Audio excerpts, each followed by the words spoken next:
you, Tim, and thank you for the opportunity to share. When Tim asked me to share this presentation and show and tell, I said, "Are you sure people are going to be interested in this?" And he assured me that he asked around and people said they were interested in seeing about my vintage computer collection. So I'm going to trust Tim's word on that, and hopefully everyone will indeed enjoy tonight's presentation. Let me see, I'm going to share my screen.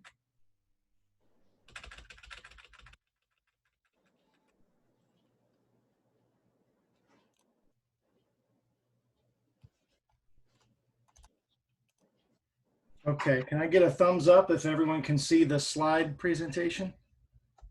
Okay, good, great, great. Well, thanks everyone for the opportunity to share tonight.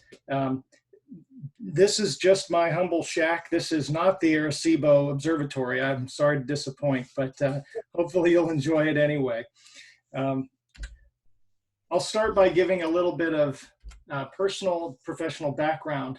I'm an educator by profession. I earned my PhD in human and social studies and social research, and I studied at the University of the Western Cape in South Africa. This is where Desmond Tutu, Bishop Tutu, was chancellor, and it was the first anti-apartheid university in South Africa. So it has kind of a rich social tradition.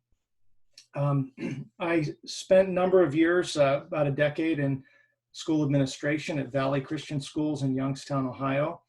It was an urban private school, but largely funded with public dollars. So it was kind of an interesting experience, and my children still attend there. At present, I'm serving as dissertation core faculty at the American College of Education, and that's in their doctoral program. And I just recently accepted the presidency of a graduate school in Dayton, Tennessee called Omega Graduate School that focuses on social research.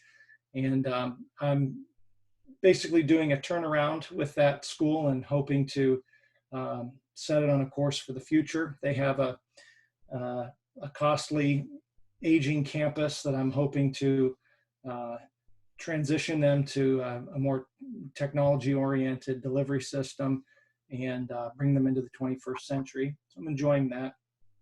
And just recently begun adjuncting in the computer science department at the Forbes School of Business and Technology at Ashford University. And it's teaching online, and I enjoy that. I just finished up a term teaching computer organization and architecture, and this term I'm teaching operating systems.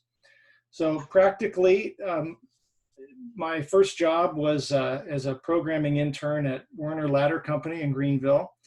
And I worked in the information systems department and learned a lot from those guys. A lot of them were old IBM technicians. And I actually wrote the first web application for Werner Ladder on their IBM AS400 mainframe. And this was in the late 90s, and sort of created a first web portal for vendors like Home Depot and Lowe's and Sears to do ordering. And that was interfacing directly with the mainframe. So that was a great experience. I also had a little tech startup during my college years, and that was in Grove City. And unfortunately, I lost my business partner to suicide. And that was a very tragic experience, and it sort of reoriented my life and changed my major to education, and got married shortly after and became a missionary. So things really kind of changed for me. But I've always loved technology and continued to work in technically related fields and on computer related projects. And so for me, ham radio was one of those things that I knew would happen to me eventually. I was just concerned about going down the rabbit hole, but here I am, down the rabbit hole all the way. So I just got licensed last summer and upgraded to my general in the fall. And in fact, my childhood friend and colleague, Dave Richardson, KC3NYJ, and I both took our exams together. And we've been sharing the hobby. And Dave and I also have done a lot of technology projects together over the years. and learned a lot from him and appreciate.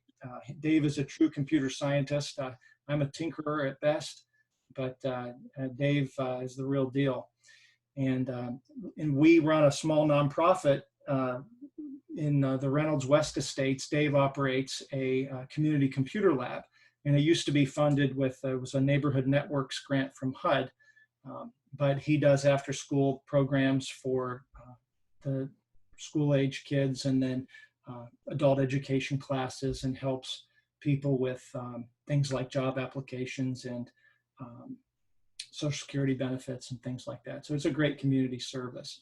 But Dave and I have been friends since we were in kindergarten and shared our love of technology and computing all that time up to the present day. So I want to open up first with a little discussion. You tell me, what was your first personal computer that you can remember? Your first personal computer proper, and did you use it in your shack? So go ahead and share. You can unmute yourself and just tell me what your first personal computer was. Josh. Hey, Josh, this is Corey. I had a Tandy TI-99/4A.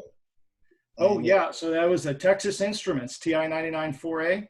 Yep. I got it when I was 6 years old, learned to program BASIC on it. Yep. And I wasn't in my shack because, well, I didn't have a shack at that point. Right. Well, I've got one of those up on the shelf. I don't know if I'll pull it down tonight, but it's part of my collection. That's great.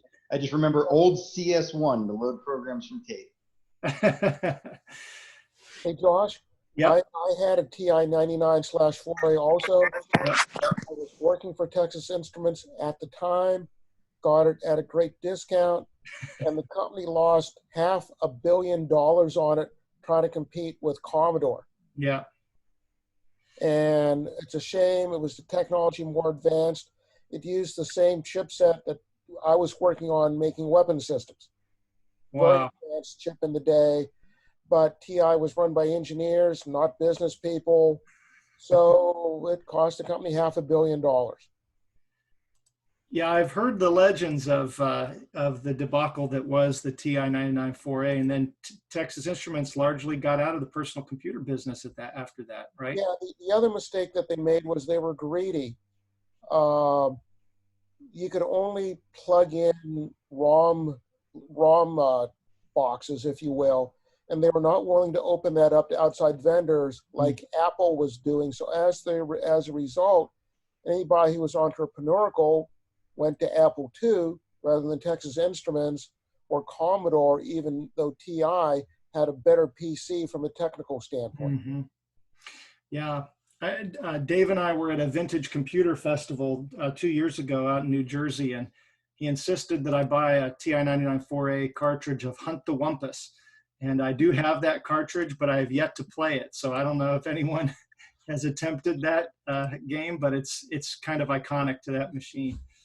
I remember that. You could also buy, and I had a big expansion box. Yeah, I've seen those. Run UCSD Pascal on it, which was really advanced for the day. Yeah, to run Pascal on that, that's fantastic. Who else can tell me about their first personal computer? Josh, I had a Tektronix 4051, 1981, 82. Was quite the gizmo. It was a 6800 based thing. Tektronix missed the whole PC world. They had no idea what they had. They called it a calculator, but it spoke BASIC. I've still got the bloody thing. Wow. Yeah. In years. I remember we talked about that Tektronix machine at breakfast one morning. Oh, yeah. Yeah. That's fascinating. Yeah, I do not have that one in my collection. It might be the first personal computer, but I'm not sure. Wow. It's pretty close to it.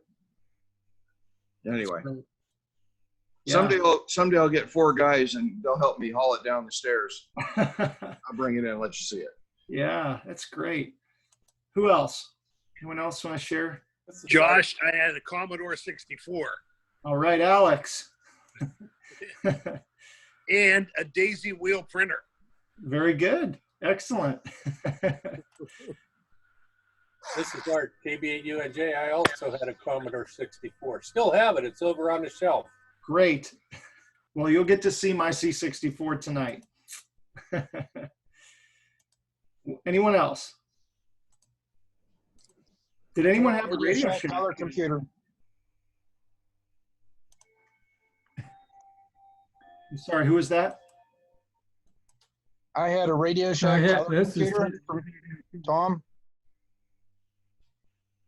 Go ahead, Tom. I had a RadioShack color computer. Yeah, I've got several of the RadioShack color computers in my collection, and in fact, I had the good fortune of essentially inheriting a massive load of equipment from the Youngstown area Cocoa Club, and I have every edition of the Rainbow magazine and Hot Cocoa, and a lot of the club's minutes and floppy disks and other peripherals and accessories that went with the Cocoa line. So I had a color computer as well. My first real computer that was not a toy was the TRS-80 Model 3, which I'm going to show tonight. But I did end up getting my hands on a Cocoa 1 and did a little bit of programming on that. So I do have a personal connection with that machine. Thanks, Tom. One more.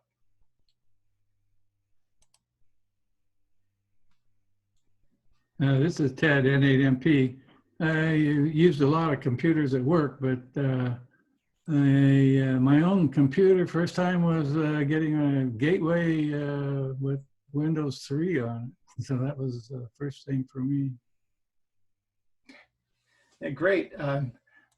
I appreciate Windows 3, 3.1. There's something nostalgic about that for me, so I can relate to that. Well, thank you guys very much for sharing some of your experiences. You know, it's interesting. We have a relationship with these machines, and oftentimes the machine that we used as a personal computer harkens us back to a point maybe in our childhood or young adulthood or professional life or mid-career, and we can think back to that time and connect that machine to a particular decade. And all of the nostalgia that comes with that can come swirling back just by seeing and using that computer all over again. So this is my other hobby aside from amateur radio, and I have a particular interest in the personal computer revolution and all that was made possible because of the CPU and essentially the miniaturization of computing that's brought us all the way to the present day, where we have very, very tiny computers indeed, and everyone's carrying one in their pocket. And for me, the RadioShack line of computers, as I mentioned, has a particular place in my heart. So people ask me, why in the world would you care about vintage computers? And why, when technology's continuously changing, it seems like everybody wants the latest and greatest equipment. They're not interested in what's passé, because it becomes obsolete very quick and essentially useless. But I think I have 4 reasons why I love vintage machines, and maybe some of you can relate to this from a radio perspective. For me, there's joy in the simplicity of these early machines. You know, they were not encumbered by the internet for the most part, and being 8-bit machines, they're pretty discrete in terms of what you could do with them, and you could understand them. I also believe there's reward in restoring old hardware to working condition, and that's a lot of fun to take an old 40-year-old machine and replace capacitors and clean it up and get it running again.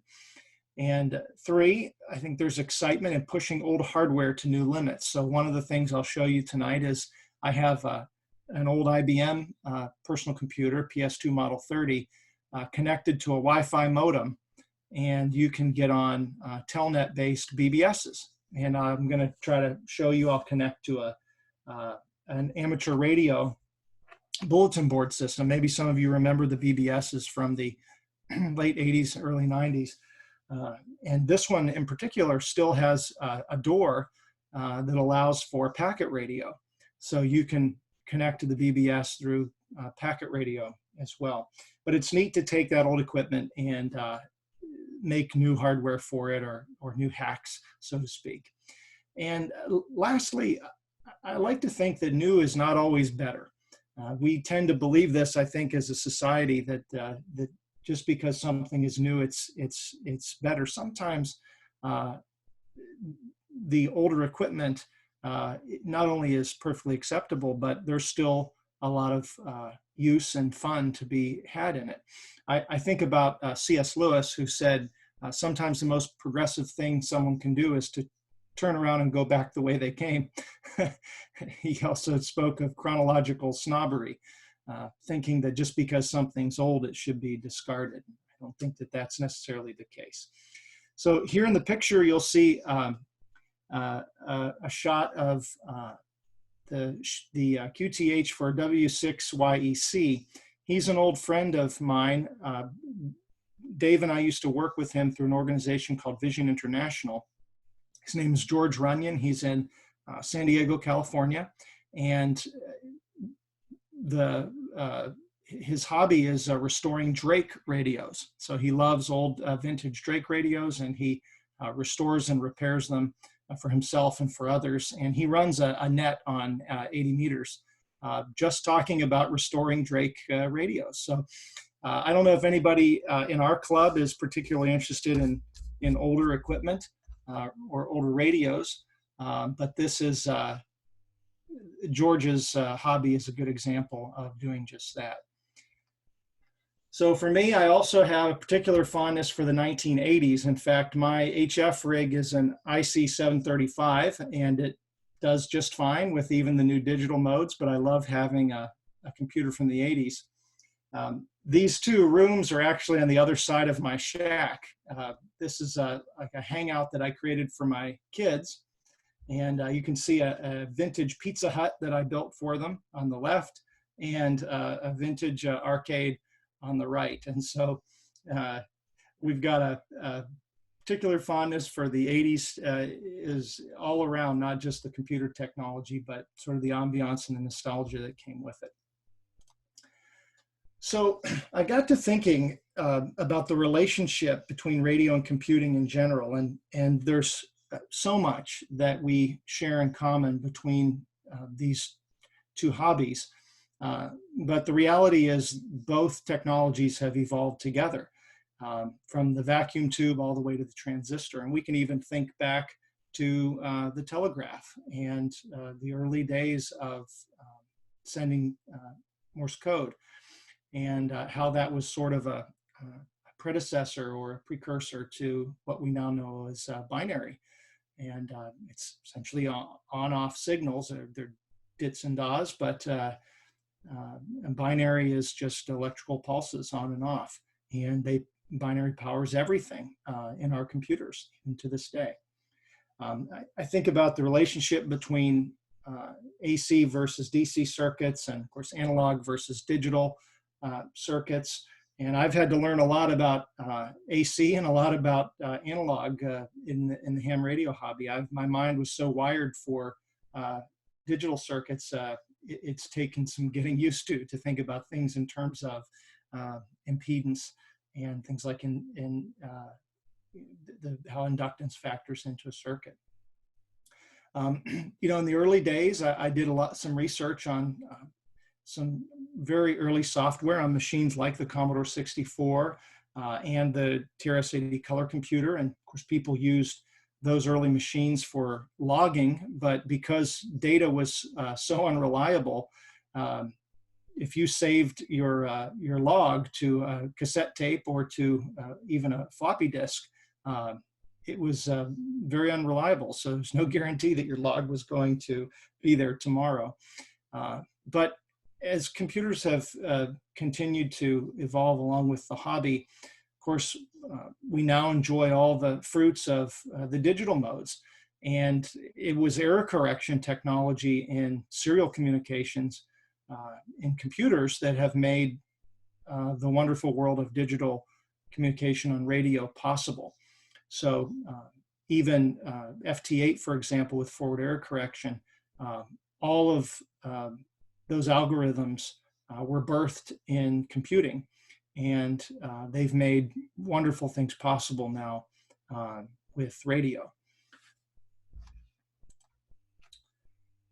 And I think about some of the companies and brands that have been involved in manufacturing both computers and radio equipment. And RCA, of course, comes to mind.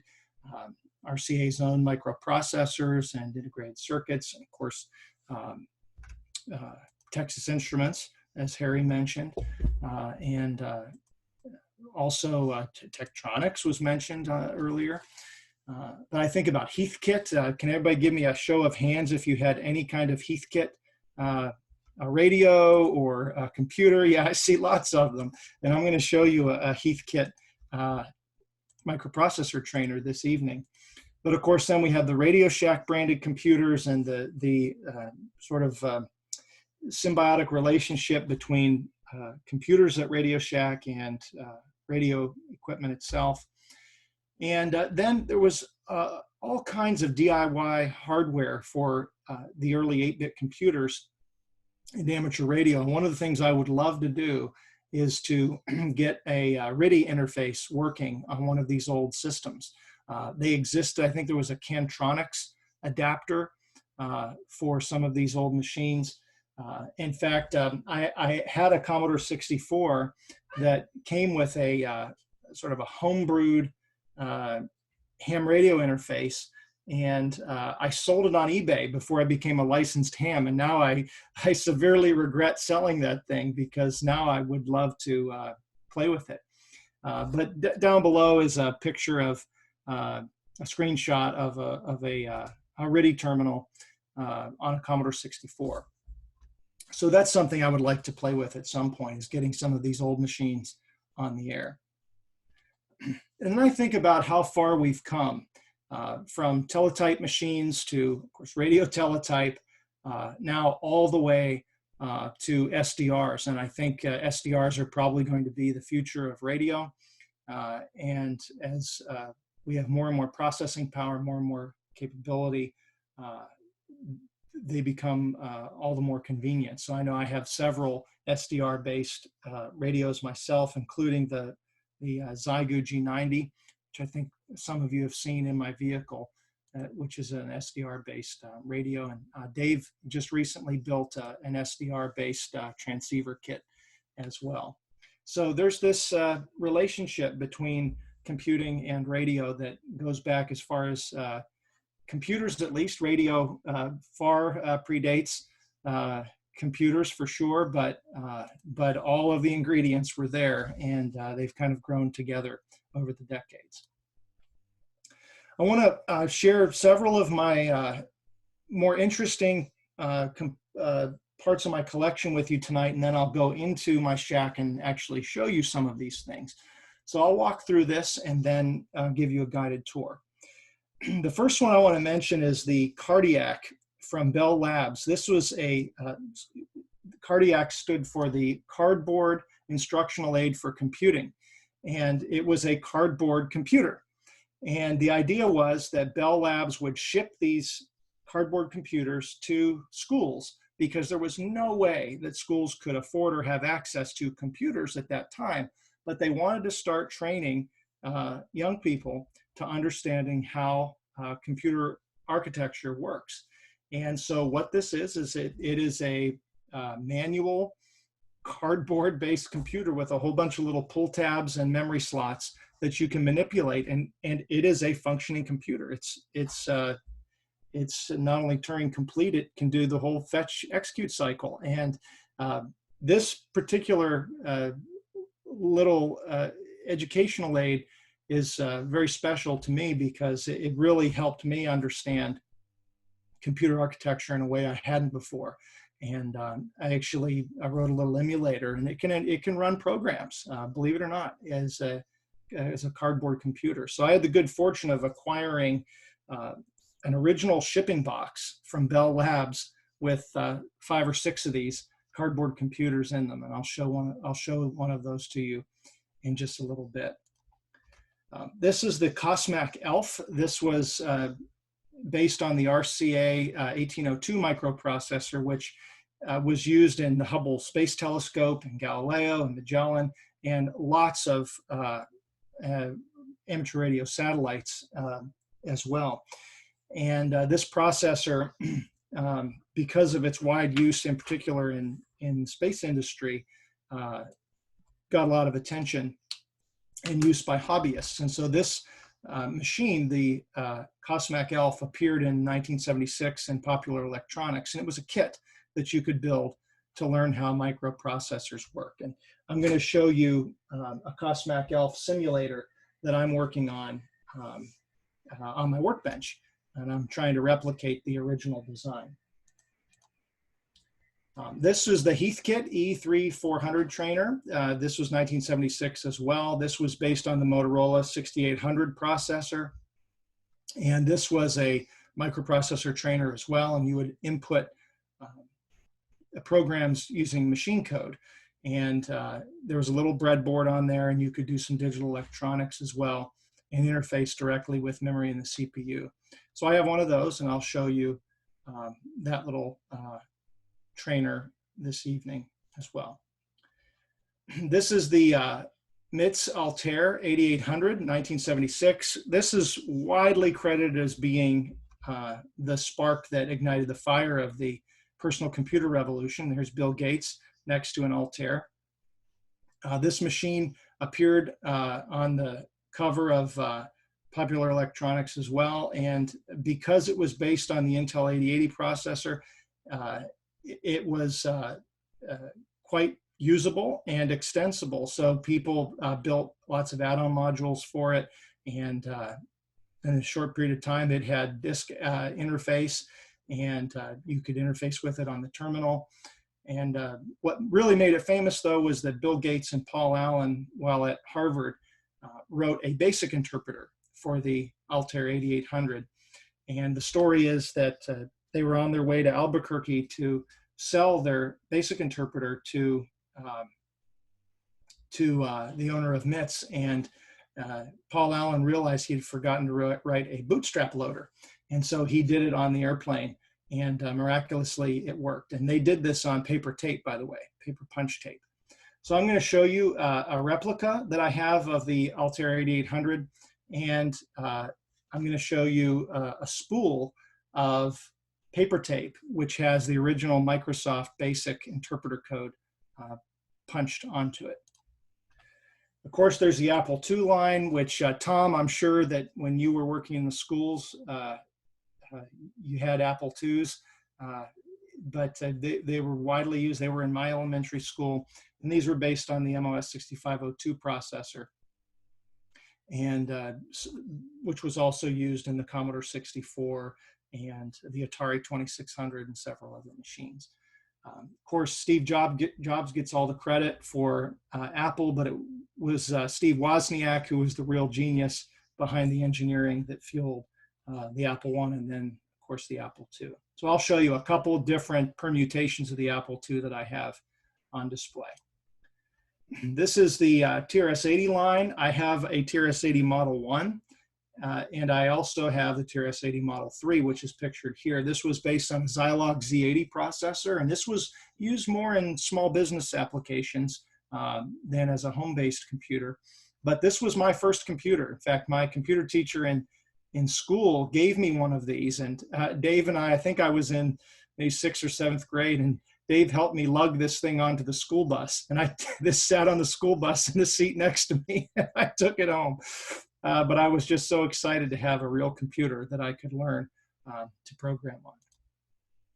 And there were all kinds of other machines in the RadioShack line. This is the color computer, which was mentioned earlier, and I have several variations of these.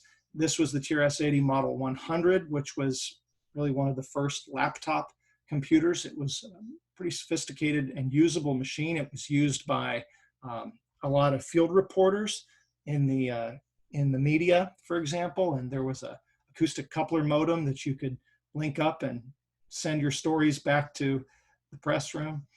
And then there were the TRS-80 pocket computers as well, and I have several of those that were really an advanced calculator with a basic interpreter on them. Then, of course, the IBM PC emerged on the scene in 1981, and its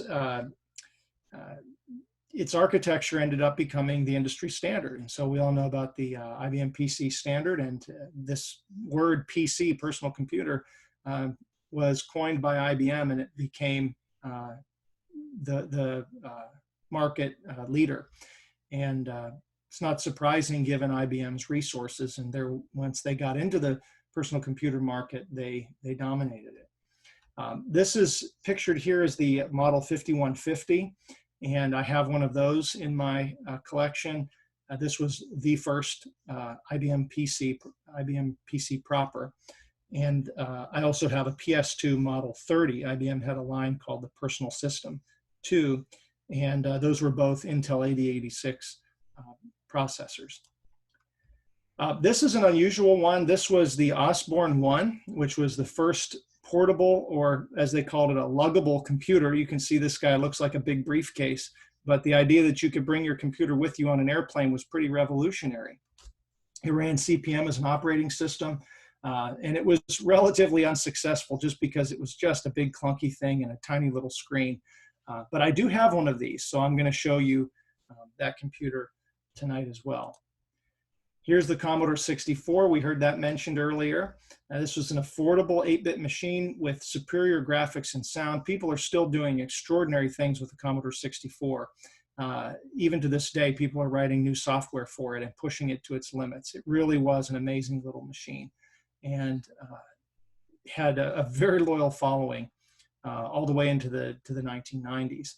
And it also supported telecom and BBSs with its own character system. Here's the Tandy 1000, 1984. This was RadioShack's first foray into IBM compatible machines. I have one of these in my shack, and I'll show you that this evening. But the Tandy really did have sophisticated graphics and sound, and it was more successful than IBM's PC Junior, and a lot of its components were based on IBM's PC Junior design, but Tandy made it much more popular. RadioShack sold a lot of these machines, and they're very popular in homes throughout the 1980s. So I have lots of other things in my collection I could show everyone. If someone's interested, you're always welcome once the pandemic is over to come visit and check all this cool stuff out. But I have mechanical calculators, some very neat little instruments that were early effectively calculators that could add and subtract from the World War II era. I have a comptometer, which has an iron case, and it was the first electromechanical calculator. Quite an extensive calculator collection, handheld computers and PDAs, lots of early computing literature and software processors and other emulators. So I'm going to give you a little bit of a tour here, but before I do, are there any special requests of something someone would like to see? Maybe a machine that you used when you were young that you would like to see. If I have it in my collection, I can pull it down off the shelf.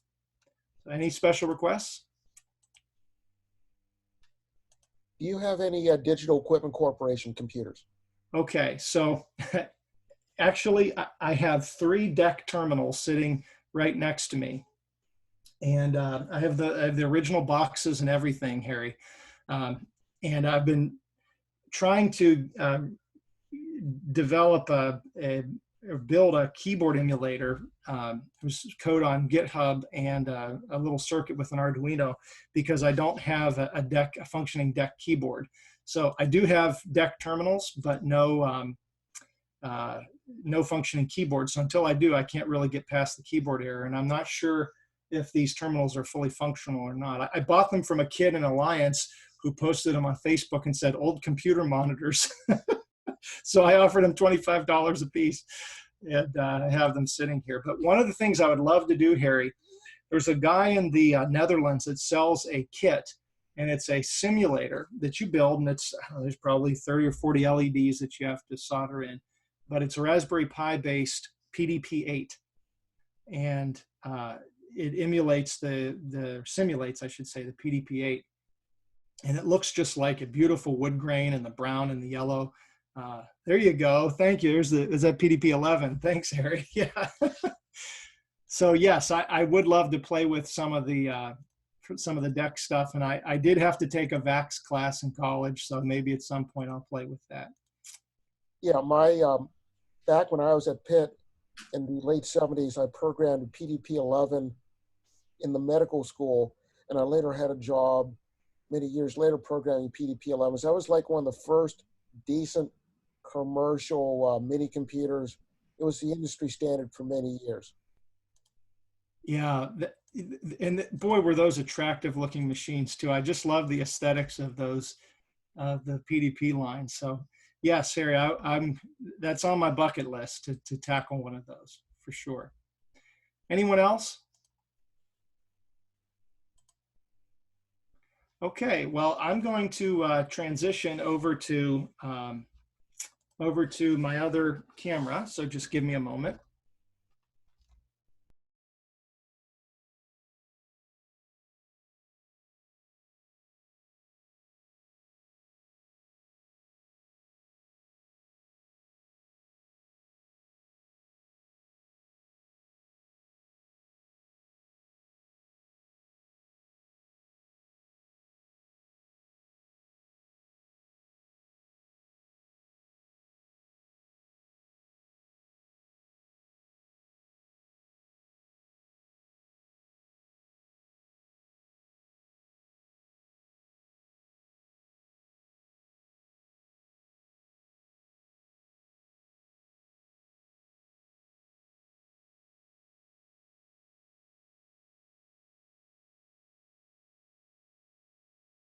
Bell Laboratories, and these are kind of fragile, so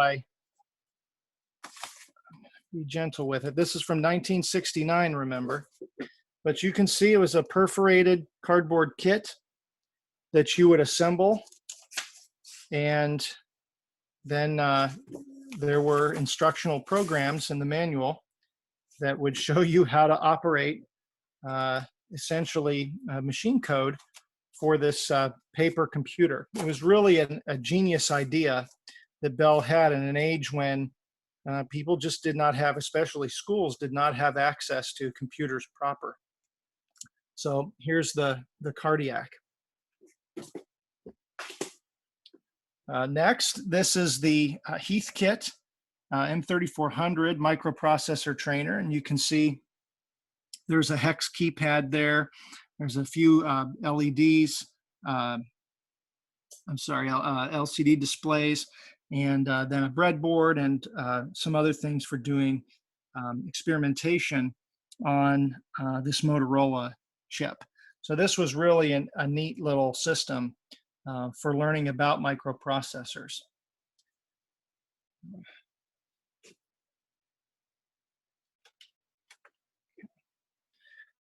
Next, this is the Tandy 102 portable computer. This was the second generation of the Model 100, and you probably can't see the screen very well, but there is a basic interpreter on here, and even a modem, or at least telecommunications RS-232, so you could connect this to any serial communications even to this day. There's people that have put these things on the internet, believe it or not. So this is really quite a neat little machine. You can imagine in its day, this was hot technology, and I still think it's pretty remarkable. Okay, next I'm going to show the Osborne 1. And the Osborne 1 was the luggable computer.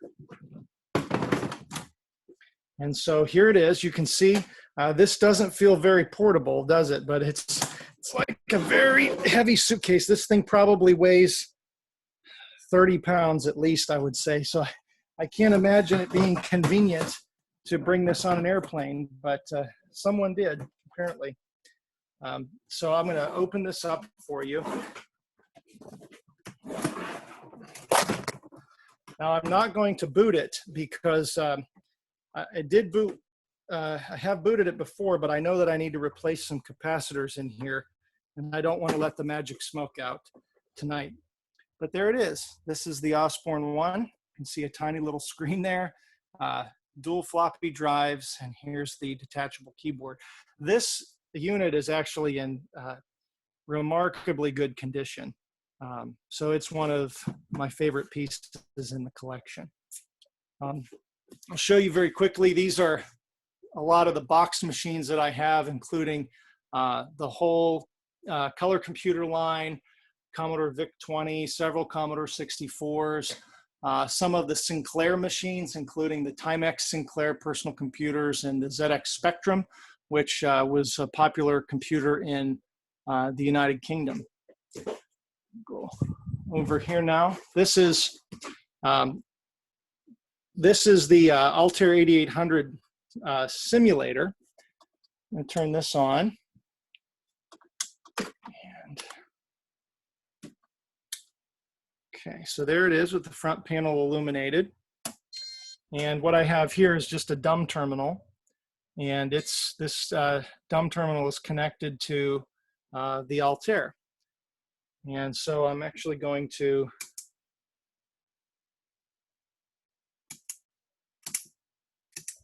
okay.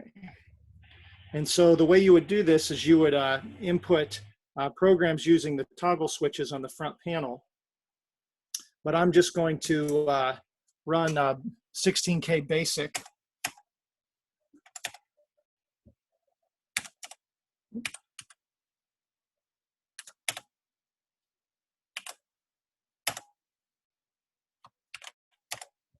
And here we go. So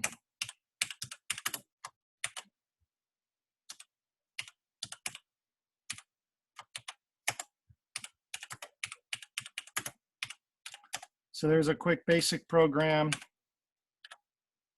We'll run it. And there it is, just printing W3LIF over and over again. So that's the quick little tour of the Altair 8800 simulator.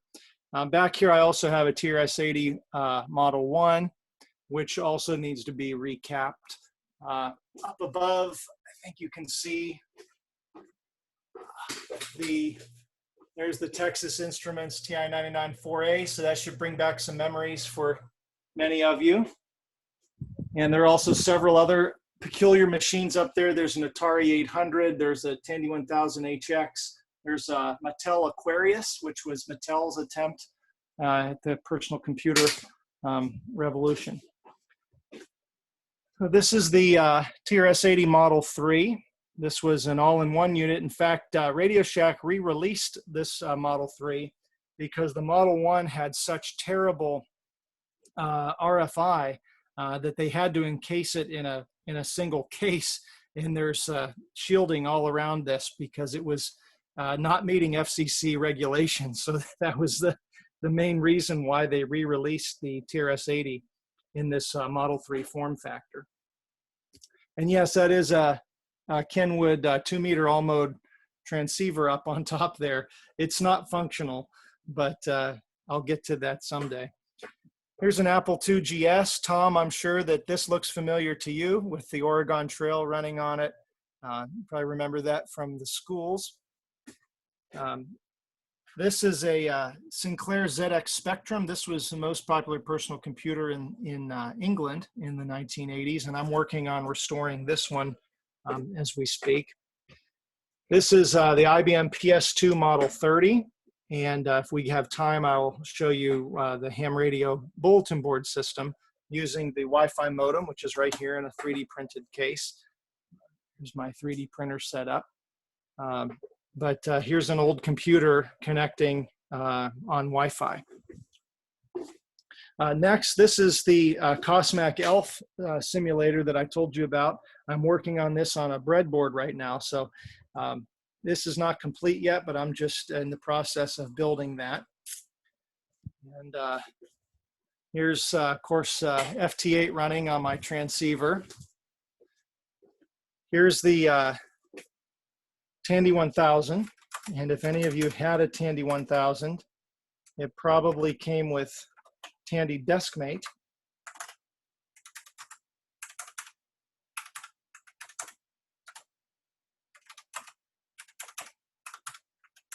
Which was RadioShack's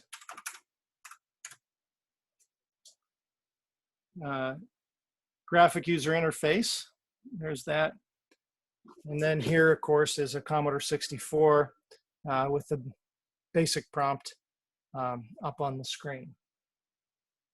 So this is sort of a bird's eye view of my collection.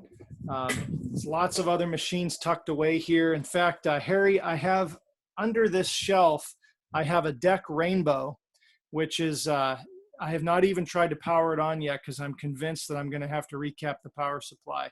But the DEC Rainbow was an Intel-based, IBM compatible, a Z80-based system running CPM, and a DEC terminal all in one unit. It actually had 3 separate discrete functions, which is pretty remarkable. So I'm looking forward to getting to restore that at some point. This may interest somebody, and I'll conclude with this. Here's Windows 2.0 running on the IBM PS2 Model 30. So there it is. And if you've seen the early Windows, it's actually for Windows 1, I think, but the early Windows commercials with Steve Ballmer, there it is. Can you believe it? Reversey on Windows 2.0.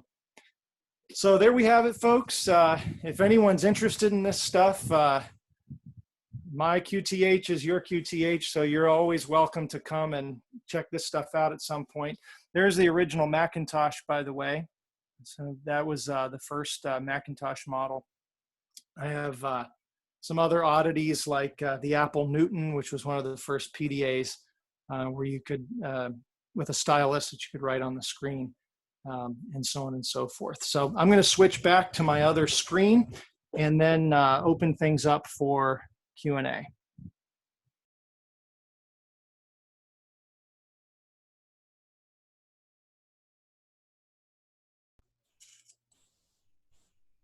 Absolutely fascinating, Josh. Well, thank you, Tim. I'm completely blown away.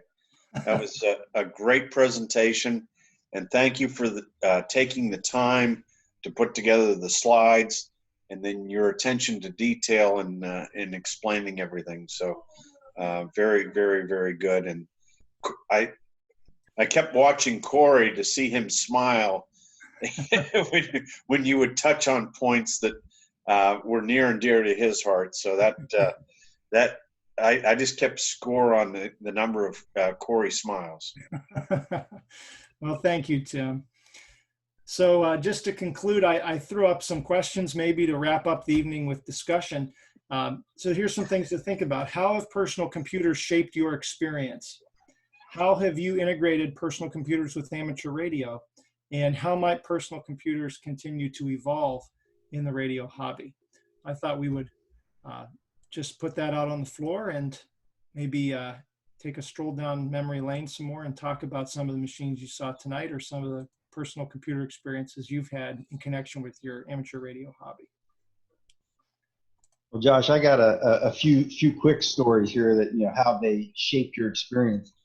I remember as a kid coming down Christmas Day and pulling out, I've got a picture, we were looking through some more photos, 6-year-old me holding that, you know, TI-99/4A with a grin from here to here and starting to program on it and everything else. You know, moved up to the IBM, the, you know, 80286. And that's when I started going to Dayton. Still wasn't a ham, but I was going to buy computer parts out in the flea market or from the vendors. And just, it's amazing. You go from that to look to where we are now with computers, how, you know, you carry more computing power around in the palm of your hand most days than you could even have imagined back then. It's amazing. Yeah, I think that's one of the things that fascinates me most, because there's so much taken for grantedness in today's world. I mean, my children, they've come to experience some of these things. My daughter Maria was just playing Zork on the Altair 8800 on the dumb terminal, which is great. I mean, that's an escape from sort of, I think, the messier, more complicated world of social media and other things that kids have to contend with today. But you're right, Corey. They probably can't even conceive how much more computing power is in the palm of their hand, in that phone that they carry around and they're with them everywhere, compared to the early days of computing. But without all of those building blocks, without the foundation stones of the earliest microprocessors to those early personal computers, and guess what? If they had not been commercially successful, we might not have these smartphones in our hands today. And so each part of the history of personal computing has built upon the next to make all these things possible today. Probably one of the scariest things on my part that I see is, when we started, when you look at some of this stuff, you had to kind of understand what was going on under the hood. Mm-hmm. You kind of had to understand what it was doing. I mean, I love my parents, but when it comes to cell phones, it's a thing, and they know what buttons to push, but they don't understand what goes on. And one of the reasons I got into amateur radio is because I like having the ability to understand when I click transmit and I'm talking to somebody around the globe, what is going on? What is the whole path there? So neat stuff. It really tripped down memory lane. Thank you. Yeah, I think you're right about that too, Corey. Those early machines, especially the 8-bit machines, you really could understand what was happening. You could wrap your mind around what was going on under the hood. Whereas the machines we use today are so complicated and so sophisticated. We just use them like appliances, but we don't really understand what's going on, at least in a detailed way. I mean, the fundamentals are all still the same. But you're right. I think there's a utilitarian component to it where it's just a thing that we have and a thing we use. Whereas with radio, listen, we all had to pass an exam in order to transmit. There's a level of understanding that goes into to the hobby, and some of that magic has been lost because with the commoditization of computers, some of the early wonder of learning to program in BASIC, in your pajamas on your TI-99-4A, that's gone. And now kids just open up their Chromebooks and, boom, they're on the internet. It certainly is not quite the same, but a lot of that magic has been preserved, I think, in amateur radio. So that's a great point, Corey. All the more reason to promote the hobby to young people today. Does anyone else want to share anything? Hey, Alex, I think you're muted. Josh, when I was in college at West Virginia University, the computer science major was 3 courses of programming. There were only 3 courses. All the rest was statistics. Mm-hmm. So you learned Fortran and PL1 and COBOL and assembler language, and those were the things that you learned. And that was it. That was all the computer you learned. And it all ran on an IBM 360 mainframe. And then everything else was statistics. I can't imagine what a computer science major now is, but that's what it was back then in 1974. Yeah, well, I'll tell you, Alex, I've got some opinions on that, and Dave can jump in on this. I know he has some strong convictions as well. Corey, you may remember at Grove City College, at least when I was there, the computer science department was part of the mathematics department still. And I think very strongly, and Dave can articulate this better than I can, but that's where it belongs. And unfortunately, in many ways, some of the theory and the philosophy of computing has been swallowed up by practical matters, right? So companies just want people who can code, or they just want people who can, develop a website or something. It's just not the same thing. Computing is as elegant and sophisticated of a science as as the physics of radio. And, you know, I would love to see more universities preserve that tradition in the academic setting. Dave, do you have anything to add to that? I could give a whole extra hour-long presentation on my opinions on that. I'll leave you with a quote by a fellow named Edgar Dijkstra, who said that computer science has about as much to do with computers as astronomy does about telescopes. And I think that sums up my feelings on the subject pretty well. We have turned computer science programs in universities across the country, and you can attest to this, Josh, you're doing a lot of computer science courses now, into trade school classes. You know, they're learning not computer science theory. If they're learning any theory, it's more practical matters. The stuff you're doing in your operating systems class, I know, is more this is how we're designing operating systems today, and less about Carnot maps and Boolean algebra and things like that. That just doesn't even make an appearance. And yet somebody has to know that stuff, right? It's just kind of like the physics of radio, Tim, right? I mean, there are engineers out there who have to know this stuff beyond what us amateurs know. Right? Somebody's preserving the theory behind it all. Well, you hope somebody is. You know, that's a very interesting thing, because here about 10 days ago, I was on an advisory board call with Grove City College on computer science and electrical engineering, and I brought up the fact that I says, you know, part of the struggle that AT&T and Verizon and other wireless carriers have is that nobody is taught and understands RF anymore. You know, it's real easy to fall into that hole of computer science and just stick with that. But the whole world of wireless technology evolves from computers plus radio. And so I got a very nice email from Dr. Al Chrisman, who was near and dear to Corey's heart when Corey attended Grove City. And he says, you know, I ran an RF radio frequency class for several years until no one would sign up.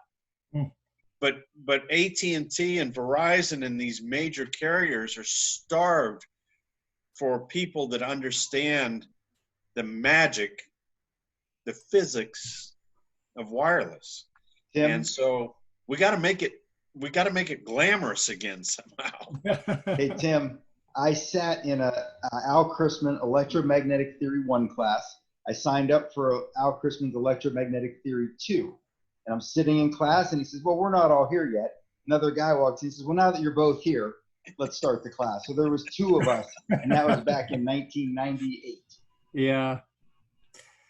So and I think probably a lot of it is to some degree, and maybe I'm overstating this case. I don't know the answer to this, honestly. I'm speculating, but it may lead to some measure of brain drain, from the United States. And, unless universities can produce more competent theoreticians as much as engineers, someone else is going to be designing the technologies of the future because they know the theory. Well, Josh, I think you're spot on. You look at Huawei in China as a global leader in 5G technology, because they have embraced it and they've surpassed the rest of the world. And they've really, so, it's not all glamorous, and it's not, but you need it. And and you can't forget it. So it's incumbent upon us and others to make sure that the young engineers of today don't leave that behind. And amateur radio, to put a plug in for why we're all here, is one of those vehicles, because as you went through the whole testing thing, and everything, and that magic is here. It's for us to experiment with, for us to enjoy. Josh, you think about the literal tens of thousands of frequencies that we get to use for free. And you think what the wireless carriers pay for frequencies. I get it. It's a for-profit business and everything. But how lucky we are to have the bands like the 2-meter band, the 70 centimeter band, especially the 20 megahertz of that 70 centimeter band on 440. We have 20 meg. That is precious. That is, there is a price on it, and it's very high. And someday, the private companies may come after it, but we have the resources that we have the ability to have fun with and to do the public service. I get that. It's just amazing. It's absolutely amazing. And it's probably why we need to encourage more amateur radio science and experimentation, because hams advanced a lot of radio technology, right, through experimentation and creativity. And golly, not to even mention, the work that Joe Taylor's done. So I think that's probably part of our mandate, isn't it, Tim, is to encourage, not just goofing around and playing with radio like a toy, but actually using it to advance the science as well, as much as we can. It really is. And I'm working with, I'm a past president of the Radio Club of America, which is the oldest wireless club in the world, formed in 1909. And next year, 2021, is the 100-year anniversary of the transatlantic tests that were done. And you think these pioneers, they focused on that. Mm-hmm. And they were very clear about the vision. We're going to find a way. So we have to, and I know you're a great historian, Josh, and you have a big appreciation for history as a way to lead us into the future. So I really appreciate what you presented here tonight. Thank you, Tim. Is that your kitchen, Josh? No, this is my home office behind me. Oh, the home office. Okay. I didn't know if there was a stove and everything behind No, there. no. I have a long countertop behind me, and but it's this is my home office. So it's attached to my shack. All right. Separate building from the house. A separate building. So you actually do go to work? I do. Yes, across the driveway. I have another friend, and Corey knows who I'm going to talk about here. I have another friend that has a very similar situation to you, Josh, that I'm really looking forward to you meeting. His name is Greg Orty. It's W8WWV, and you have a lot of common traits. He lives up near Cleveland, and he did his graduate degree in computer science, and he's from Case Western, but he also has he goes to a different building for his work, and he's an exceptional code writer, and I'm looking forward to you. What I'm hoping to do is to share your presentation tonight with Greg Orty and several other of my friends around the country, and actually over in Hungary with Zoli as well. This was just spectacular and a very special moment for the Mercer County Amateur Radio Club. Thanks, Tim. I have two questions for Tom before we close out the meeting tonight. KT3P. First of all, Tom, how did you get all those awards? That is amazing. You are an expert contester, let me tell you. I snuck past Tim, and I'm down in his shack. And second, did the Oregon Trail on the Apple II strike a nerve for you? Yeah, I was in it a little bit earlier than that. I have a lot of what you were talking about, the Newton. There also was another one that came out about the same time that the Chromebooks emulate. And I have had the one that I really liked and had was the small C model with the miniature CPU that you had next to that, and I have about 4 gumball machines, as I call them. Remember when the iMac came out first? They came out with the different colored machines. So I've got that down in what I call my collection. But the pride is I have one of the early models of the backpack Mac. And when you take the cover off, all of the engineers and people, including Woes, signed the inside of the case. Now, I don't know if you've ever had your case off and looked inside the case to see if it's signed. Interesting. So have you taken the case off of that? I have not. Well, yes, you have. You might want to. You absolutely have. The Mac engineer names. Yeah. The one you had down at the lab, we recapped. Oh no! That was the Mac SE. Remember? Yeah, that SE has the same thing, the signed case on the inside. Had it signed too. Oh, did it really? Wow. Yeah. See, that's great. I did not even know that. Fantastic. You see some of those people today. They went on to design, the first iPods and iPads, and then some of the first ramifications of the telephone that they were first talking about. That they would draw. One guy would draw pictures on a napkin, and then it would get started, and then they'd form a team up. So that was always interesting to me, as the way they went. The one IBM you showed comes in an aluminum case, as I remember. It wasn't plastic, and I didn't see any 8-inch floppy drives. Do you have any of those?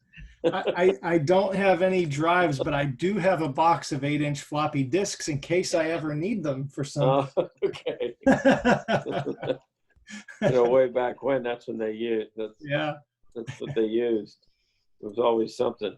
And of course, if you had those, you always had to have a punch. You had a punch so you could punch the other side of the floppy, so you could use both sides. Corey's shaking his head. Yeah, he remembers that. Double your storage just by punching a rectangular hole on the opposite side of the floppy disk. So, Josh, I have a cartridge for the Commodore 64 that as soon as you're ready, it's called Dr. DX. And it was a very popular, I can remember, I still have a Commodore 64 down in the barn somewhere. I'm not sure where it is, but I don't have a monitor for it. But I do have this Dr. DX cartridge hidden away somewhere. I don't know where it is, but I know I have it here. But that was a contest simulator on the Commodore 64 that has not been equaled yet today in the PC platform. It allowed you to pick a call sign anywhere in the world, and you would have conditions from that spot in the world. So the bands would open and close. It was absolutely magical. It was a CW simulator called the Dr. DX. And a group of my friends, we've reminisced about it, but nobody has ever written software since that has ever captured. It was like the radio, the bands, the people, these fake guys that were calling you were inside the Commodore 64. I can remember calling up my mentor, who gave me my novice license, and said, "Listen to this. This is all fake, but it sounds so real." and I put myself in the middle of India, and here's what band conditions are like from India. So if you ever see a Dr. DX cartridge, and you will, because I will find it here and I will bring it over, and I want to plug it in and experience that. I think I was 24 years old, and it just absolutely blew me away. And you've rekindled my love for Dr. DX. So we'll put the cartridge together with your computer. That's great, Tim. Yeah, I'm Googling it as we speak. That's very cool. Thank you. Here's something. You see it. What's There that? it is. What's that, Jim? Oh, there it is. Tektronix games tape. Wow. Yeah, that's How about that? that's a DC 300 tape cartridge. It still looks like it turns. So I don't know if there's still magnetic bits on there or not. Wow. Hasn't been played in a while. Star Trek's on there. Artillery is on there. Great stuff. Does anybody else have anything for Josh or Dave? Josh, you kind of had me bummed out. I was expecting to see the Oregon Trail on the old green screen Apple IIe. Oh yeah. Well, I have the 2GS out on the bench. I actually don't have a 2E proper. I've been keeping an eye out for one. I have an Apple II clone that I picked up in Toronto, and it's essentially an Apple II, but it's down in storage. Now the 2C, which was next to the Macintosh, that does have a green screen, so I could have loaded it up on there. But I hear that on the about that. nostalgia. Do you have any orange screens? I do. I have one amber screen. It's in storage right now, but I do have one. The only reason I ask is I remember my mom bringing home what they called at that time a laptop that had the orange screen, but it was just kind of like the Osborne one that you popped out, but it was probably an 8-inch screen or something like that. It was set up the same way as the Osborne. It very well could be the compact portable line. In fact, I have a compact portable 3, which has an amber display like that, and it lifts up. So that may be what it was. Okay. And if you're into, I don't know, into this or not, but Gateway, I have a dead Gateway here with a bad hard drive. I'll send it up to you because I know that's no longer in existence. Yeah, cool. Thank you. Anybody else have anything for Josh? Well, Josh, this, as I said, this is a magical moment, and it's Josh. What high school did you and Dave go to? We went to Commodore Perry High School. Commodore Perry. Yep. Wow, this is a tremendous story, and it's great that you and Dave have been lifelong friends and are now hams, and are sharing not only all your history with us, but also getting involved in all these ham radio projects. And we're certainly glad to have both of you here tonight and as part of our club. And this has been great. So thank you. Last chance for anything for Josh or Dave. All right. So another great meeting.